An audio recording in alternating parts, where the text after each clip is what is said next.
So this is a heart that was taken out of a small young deer. It looks like maybe it was less than a year old, but the heart is in really, really good condition. So I want to go ahead and just run through it on the live version so that you get a good look at what you really would see if you were to pull out the heart of an animal.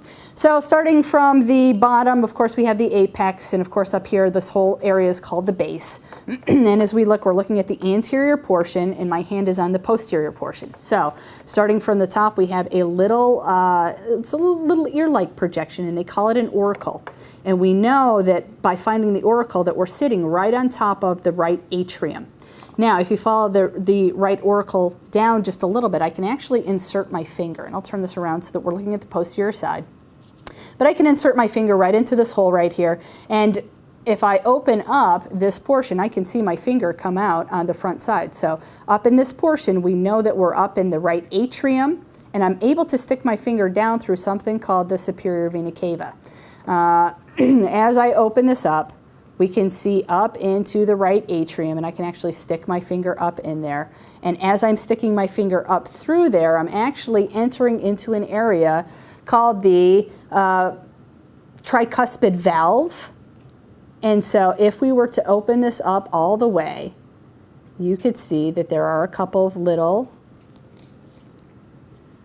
segments that connect to the wall. And so these guys right here are actually called tendae cordinae, and they are the tendinous cords that are anchoring this valve that's found up on the inside to the wall inside this ventricle. And so we've dropped from the right atrium into the right ventricle, and you can see that this material is very, very heavily textured. It is called the, I was going to say carne asada, that's not right, trabeculae carne, and it basically just means very textured meat. And as the material drops into, so the blood is coming through the superior vena cava into the right atrium, and as it drops through the tricuspid valve into the right atrium, it is then going to be ejected out, and we can't see it on this model, but it would be ejected out through something called a semilunar valve, and it would come out the backside into the pulmonary trunk, and right down in here is the pulmonary trunk. And as it exited out the pulmonary trunk, it would then be carried out to the lungs through the right and left atrium. Remember that atrium means always away from, so it's taking blood away from the heart. It would go out and be oxygen or dropped off. The carbon dioxide would be dropped off, and new oxygen would be infused back into the blood, and that blood would return back to the heart on the posterior side. And right here it is, one finger here and the other finger here. And these are called the pulmonary, left and right pulmonary veins. And so they are returning back to the heart into the left atrium through the right and left pulmonary vein. Excuse me. And this guy right here, laying on the top, again, is an auricle, and it looks like a little ear. And we know that we're in the left atrium because we can follow the auricle down and drop directly right into that left atrium. And so right there is the left atrium. It is nice and open. And we can see a couple of different things up in here. There is a nice texturization called pectinate muscle, and right there is a good example of the pectinate muscle. And the pectinate muscle is there to help transmit the electrical circuit that will be generated off by the SA node and the AV node to be able to transmit it down through the rest of the heart. And as we look, this guy right here, and it's a very, very nice look at it, is called the bicuspid valve. You also can call it the mitral valve. And what we're looking at are the sets of cordinae tendineae that are anchoring that mitral valve or that bicuspid valve, and they are anchored into a set of muscle down here called papillary muscle. And that papillary muscle is a good anchoring system to keep that valve in place where it should be. The other thing that you can see is a nice wall right here.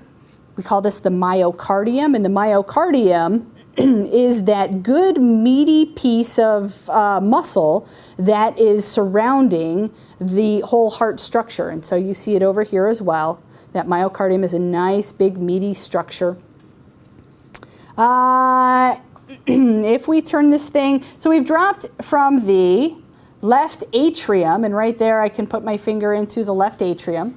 And here is the valving system, and it drops into the left ventricle. And from the left ventricle, if I were to stick my finger up underneath here, I could put my finger into the semilunar valve and end up in this structure right here and this structure. And I actually can stick my finger right down in there.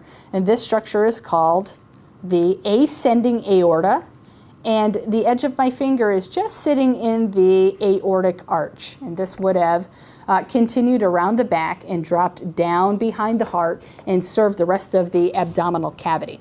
A couple of other features, you'll see this is the anterior portion, but you can see that there is a very nice set of arteries and veins that are running, and they're actually serving the heart muscle. So we know that the heart doesn't actually produce any blood, and that it generally doesn't use blood, but the actual heart muscle that is pumping is going to need a certain proportion of blood.